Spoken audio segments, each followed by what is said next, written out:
Assalamualaikum warahmatullahi wabarakatuh. My name is Abdullah bin Uthman. My matrix number is 01DIB21F2021, and we are back with DPD50163 Islamic Financial Services Legal and Governance Framework, Session 2, 2023 and 24. And this is our group project with my members HASBUL HADI, SYASHA, and SYASHLIYANA.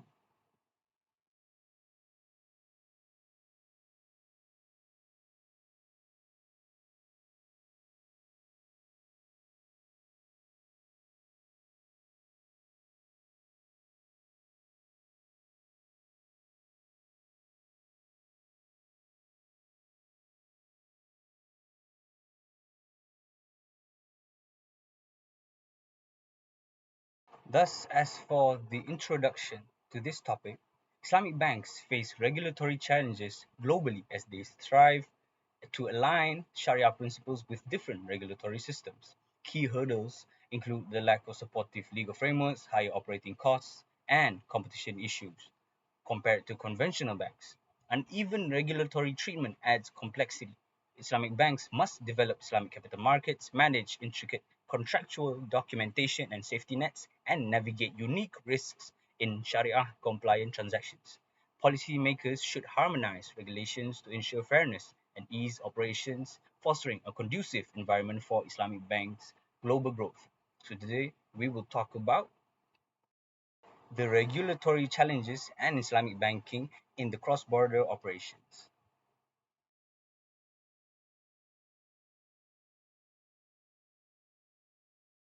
So what is lack of profit and loss sharing financing? Islamic finance operates on the principle of fixed charges on capital investment and profit sharing from lending, while conventional finance relies on interest-based lending and borrowing. This fundamental difference creates conflicts in cross-border transactions, as conventional banking tends to prioritize interest-based returns. However, Islamic banks can encourage safer cross-border activities by increasing profit-sharing financing, reducing operating costs through appropriate institutional arrangements, and offering financial engineering aligned with the preferences of fund users. One of the challenges in profit and loss sharing financing is monitoring and governance. Ensuring transparency, accountability, and effective governance structures is crucial in profit and loss sharing arrangements. Without proper monitoring mechanisms, there may be issues with moral hazard and adverse selection. The next challenge is market liquidity. Profit and loss sharing arrangements may face liquidity constraints, especially in comparison to conventional lending practices. Encouraging liquidity in Islamic financial markets is crucial to support these financing methods. Last but not least, for the challenges in profit and loss sharing is risk sharing. In profit and loss sharing agreements, both the financier and the entrepreneur share the risks and rewards of the investment. However, assessing and managing these risks can be complex, particularly in uncertain economic environments. And that is all for me. Thank you very much for listening. So as for the next topic, I will pass to my friend and fellow groupmate Hasbul Hadi to present this topic, proper risk management. What is risk management? Risk management is the process of identification, analysis, and acceptance or mitigation of uncertainty in investment decisions. It is based on the objective of Sharia and protection of wealth. There are a few risk management processes which include identify risk, measure risk, and control risk. I will continue with the challenges in proper risk management. First of all, stakeholder engagement. We must be engaging and communicating with various stakeholders who have different expectations, interests, and perspectives on risk. We have to balance the needs and demands of our board, senior management, business units, auditors, regulators, investors, customers, and other parties. We also have to ensure that our risk management activities are aligned with our organization's vision, mission, values, and culture. Next, The second challenge in proper risk management is innovation and change. We must be fostering and supporting innovation and change in our organization. We have to balance the risks and opportunities that come with introducing new products, services, processes, or technologies that can improve our organization's competitiveness, growth, and differentiation. We also have to deal with the resistance and barriers that can hinder or delay our innovation and change initiatives. Last but not least, the third challenge in proper risk management is resource constraints. We must be managing the resource constraints that limit our risk management capabilities and effectiveness. We have to deal with the budgetary, human, and technological limitations that affect our risk management processes, systems, and activities. We also have to compete with other functions and prioritize for the allocation for resources.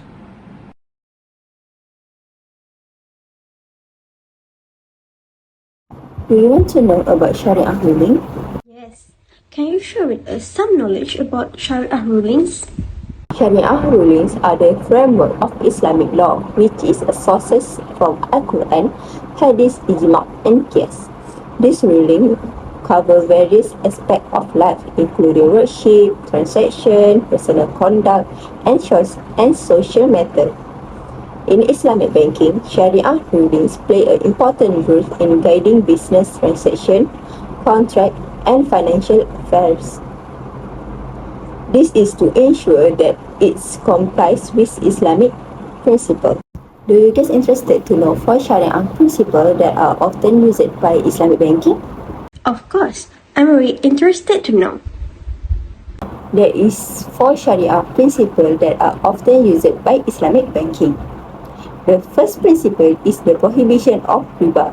Riba refers to the prohibition of any form of usury and interest. Charging or paying interest is prohibited. Instead, Islamic financial transaction must be based on a profit-loss sharing agreement or other Sharia compliance structure. The second principle is to avoid gharar and maisir in a transaction. Islamic banking prohibits transaction activity that involve uncertainty and gambling. Contract for Islamic banking must be clear and transparent, and all risks must be understood by all parties involved. The third principle is profit, loss, and risk sharing. Islamic finance encourages risk sharing between bank and customer. In profit sharing agreements such as mudarabah and musyarakah, where profit and loss are sharing between the bank and the customer according to the ratio. The last principle is research on investor. Islamic banking prohibits the involvement of sector that practice things that violate haram and halal law. For example, alcohol, gambling, pork, and other unethical and dangerous industry. Now, Shasha, I want to ask you, do you know the challenge that faces to harmonization of Sharia rulings? Yes. So I will share with you guys my knowledge about challenges in harmonization of Sharia ruling. The first challenges is required openness and tolerance from Sharia scholars. Sharia scholars confident with their opinion and unfortunately become unwilling to listen to contradicting views. Thus, to bring together the Sharia scholars alone is already a big challenge. All Sharia scholars have to get rid of their personal egoism and instead willing to instill readiness and revise fatwa and rulings. Sharia scholars also need to accept other opinions although they may have their own justification. Do you guys want to know more challenges in harmonization of Sharia rulings? Let's move to the next one, which is diverse interpretation across the world.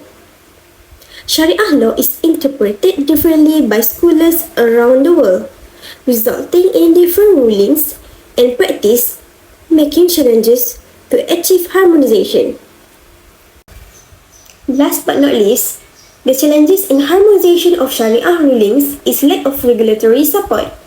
In many countries, regulatory frameworks for Islamic finance and Sharia compliance may be not fully developed, adapted to accommodate complexities of Sharia law. This lack of regulatory simplify prevent harmonization by creating uncertainty. What we can summarize from our discussion today, Islamic banks frequently struggle to develop appropriate policies and procedures based on Islamic Sharia principles in order to meet the current and future demands of their customer. By overcoming these challenges, Islamic banking can realize its full potential and is viable and ethical alternative to contributing to the financial inclusion, economic development, and social prosperity in Muslim majority and non-Muslim majority countries alike. That's the end of our discussion about challenging in Islamic banking. Do you guys have any question about this topic? If not, that's all from us. Thank you for listening.